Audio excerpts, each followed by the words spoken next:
Hola currantes, muchas cosas han estado pasando estos últimos días en el sector bancario. Hemos visto algunas quiebras, algunos rescates, un posible contagio bancario, caídas en las bolsas, luego recuperaciones. Habéis dejado comentarios preguntando cuál es mi punto de vista, si yo voy a seguir invirtiendo en esta situación, si voy a sacar el dinero y ver qué es lo que pasa. Y por esto he creído conveniente hacer un vídeo con mi reflexión, mi opinión, que ya repito que no es para que tú sigas lo que yo digo, sino simplemente para que tengas un punto de vista. Te quiero explicar por qué yo, en mi caso particular, pues no estoy demasiado preocupado de lo que está sucediendo, por los motivos que te iré dejando a lo largo del vídeo. Todo ha empezado con la quiebra del Silicon Valley Bank y ya mucha gente, muchos medios estaban hablando de un posible 2008, otra vez, una posible quiebra bancaria a escala global como sucedió con la gran crisis financiera. Estoy hablando en este caso del tema de las hipotecas subprime, pero lo que tenemos que tener en cuenta en primer lugar es que no tiene nada que ver la situación que se vivió ese año con lo que estamos viviendo actualmente. Primero porque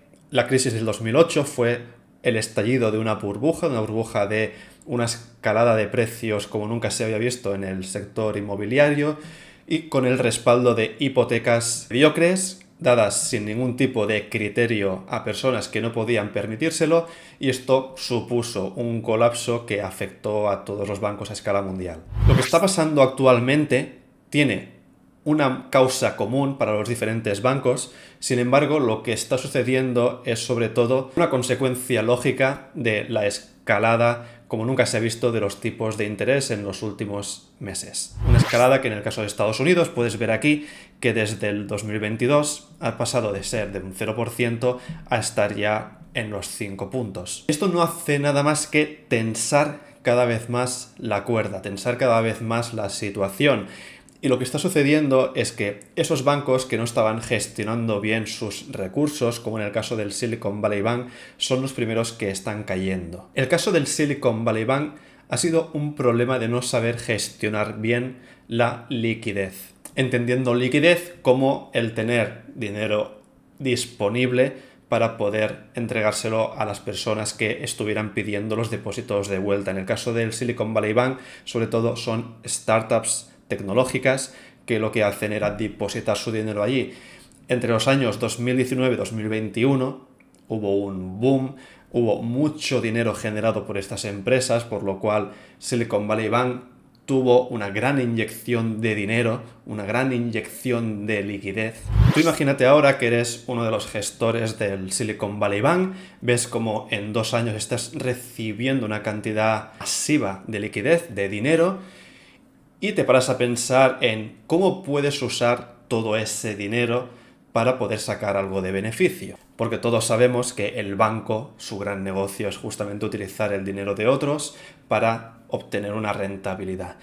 En el caso del Silicon Valley Bank, el problema ha sido cómo han gestionado eso y sobre todo el hecho de no haber previsto lo que ha sucedido en el 2022-2023. Ellos pensaron, vamos a coger parte del dinero que nos han ingresado y lo que vamos a hacer es meterlos en mecanismos de inversión seguros, como son los bonos a 5 años, que nos van a dar una rentabilidad que no va a ser muy alta, igual es de un 1,5%, porque en ese momento no daban demasiados intereses. Pero bueno, si estamos hablando de una cantidad invertida de 100 billones, un 1,5% ya es muchísimo dinero por no tener que hacer nada. ¿El problema cuál es?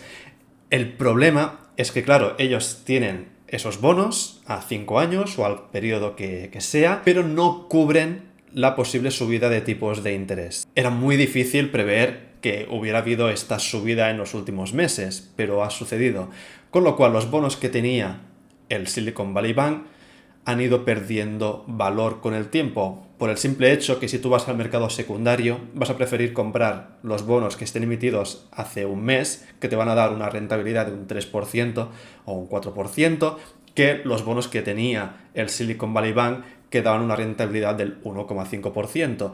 Esto no tiene que ser un problema, porque simplemente se podían esperar a que vencieran esos bonos y obtenían otra vez el capital de vuelta.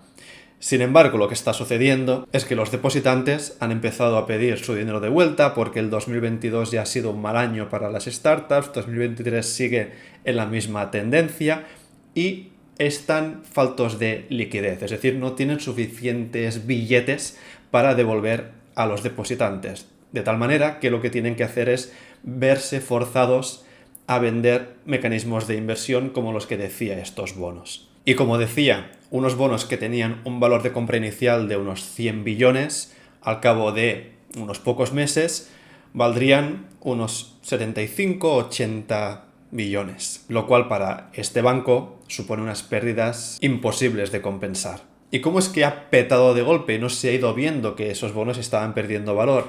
Pues básicamente porque hay un problema en la inscripción de ese tipo de mecanismos en las cuentas de los bancos. Es el hecho de que los bancos, cuando hacen su balance de pérdidas, de ganancias, etc., ahí incluyen solamente lo que sería el precio de compra de esos bonos, por lo cual no estaba correspondido con el valor actual de mercado. Es decir, ellos ponían en sus balances que tenían unos activos que valían 100 billones, porque fue el capital que pusieron para comprarlos, pero realmente a precio de mercado tendrían que poner que valen pues 75 u 80 billones. Todo esto, como decía, pues perjudica sobre todo a esas personas, esas empresas que tenían depósitos millonarios en el banco, por lo cual en el momento en que el Silicon Valley Bank empieza a tener problemas de pagos es cuando ha tenido que intervenir la Reserva Federal para asegurar que todos los clientes pudieran obtener su dinero de vuelta. Obviamente todos estos movimientos hacen que la cotización de este banco se viera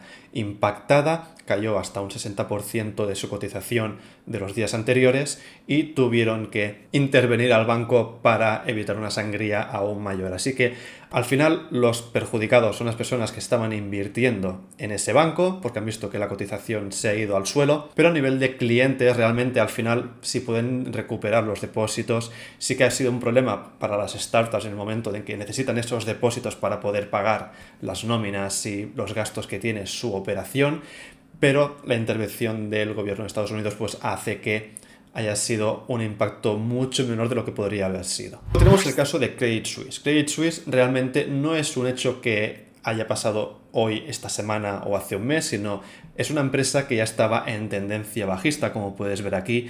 Desde el 2019 no ha parado de caer su cotización por diferentes escándalos, diferentes problemas de gestión. Es un banco que está invirtiendo en mecanismos bastante arriesgados y en muchos casos pues no le ha salido demasiado bien la jugada. Vemos que, por ejemplo, en el 2021 tuvieron una pérdida de 1.500 millones de francos suizos, es decir, 1.600 millones de euros, pero en 2022 la pérdida fue de 7.400 millones. Lo que sí que ha sucedido es que ha habido un pequeño efecto contagio, y es que los depositantes de este banco han visto lo que sucedía en el Silicon Valley Bank y han ido corriendo a este banco también a pedir sus depósitos de vuelta, así que también tiene un problema de liquidez. Han tenido que pedir un préstamo al Banco Central Suizo de 50.000 millones de francos suizos, que en realidad no es un rescate, es un préstamo.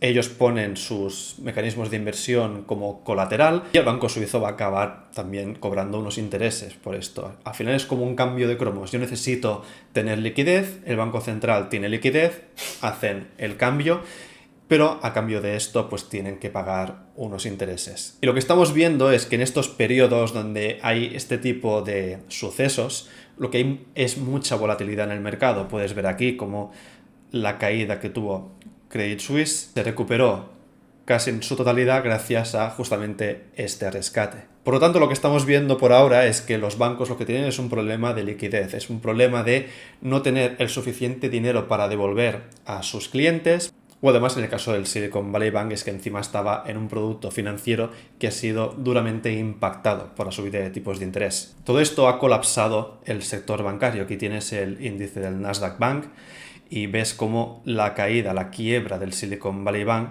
ha hecho que cayera en picado y ahora parece que poco a poco se va recuperando en expectativas de lo que va sucediendo con los demás bancos. También si miramos el VIX, este nos indica la volatilidad que existe en el mercado, el miedo que habría en el mercado, y vemos que estamos en un momento de muchísima volatilidad, vemos que hay picos que suben y bajan de manera bastante significativa, y todo esto no es más que una consecuencia lógica de lo que sucede cuando se suben los tipos de interés de esta manera tan repentina. Unos tipos de interés que se suben para corregir la inflación, una inflación que por ahora no parece que esté respondiendo demasiado bien a esta subida de tipos de interés, aunque sí que hay que esperar varios meses, porque no es algo que sea simultáneo, es decir, no subes los tipos de interés y al día siguiente baja la inflación, sino que se demora bastante. Pero sí que había mucha expectativa ayer para ver si el Banco Central Europeo seguía subiendo los tipos de interés, como dijo que iba a hacer, o bien a raíz de lo que estaba sucediendo ahora con estos bancos,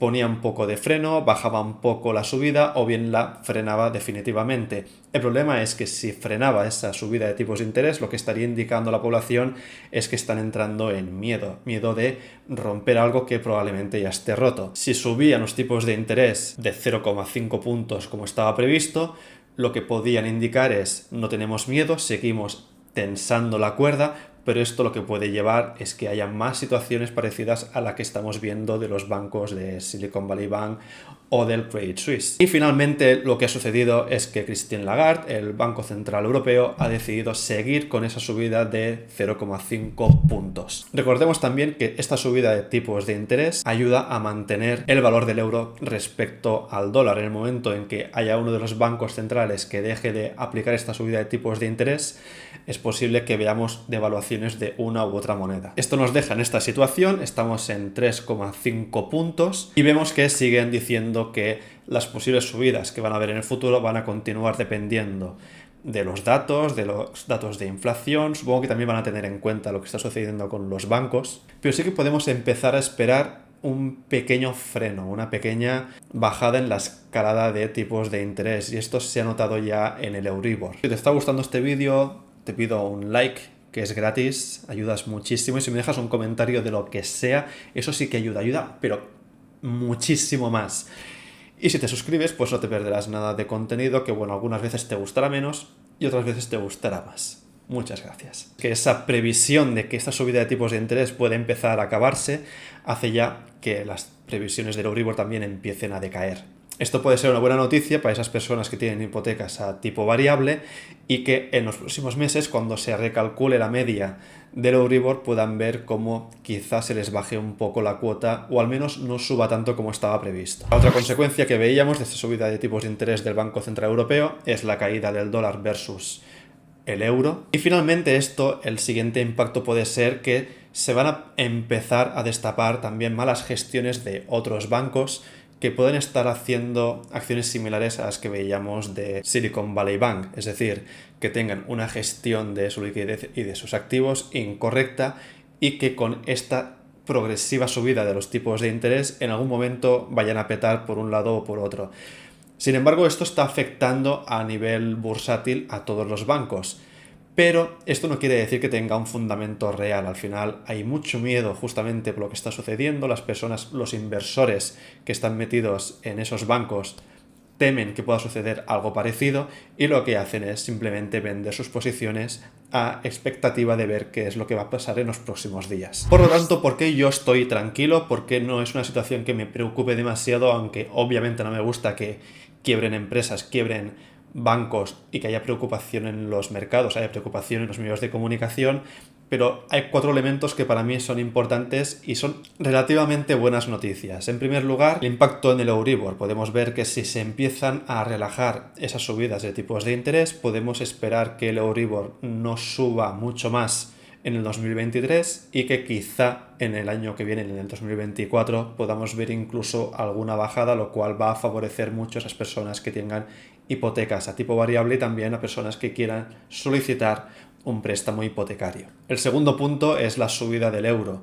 Si estamos en países donde tenemos el euro como moneda oficial, es mejor para nosotros que el tipo de cambio sea favorable, sobre todo para el momento en que queramos importar productos del mercado americano, mercados que estén denominados en dólares. En tercer lugar, para mí es buena noticia porque el hecho de que empiecen a petar algunos de estos bancos enciende las luces de alerta para empresas que están en situaciones parecidas, que probablemente van a empezar a revisar bien qué es lo que están gestionando y cómo lo están haciendo. Y también los diferentes organismos estatales van a prestar muchísima atención a los movimientos bancarios, a las regulaciones y asegurarse que esto no se magnifique y afecte también al final al consumidor minorista, al consumidor como puede ser tú o yo. Finalmente, el último punto es el hecho que, como veíamos, esta subida de tipos que no paraba desde inicios del 2023, desde el año pasado, vemos que si empieza a relajarse esta progresión, puede favorecer también la cotización de empresas en el mercado bursátil si se tiene una mayor facilidad para financiación, unos menores costes, etc. Así que mi conclusión es que yo no voy a sacar el dinero, voy a dejarlo donde lo tengo, estoy bastante tranquilo, voy a mantener mis inversiones como las estoy haciendo, mis inversiones en Indexa Capital van a continuar igual, mis inversiones en otras plataformas de inversión, de préstamos también van a seguir igual, por lo que por ahora ya os digo yo que no voy a cambiar, no voy a adaptar mi comportamiento, intento siempre automatizar al máximo y dejar las preocupaciones para los medios de comunicación. No olvides suscribirte, por aquí tendrás el logo del canal y YouTube te recomienda este vídeo que seguro que te gusta porque te lo recomienda YouTube. YouTube es muy listo. Nos vemos por el canal.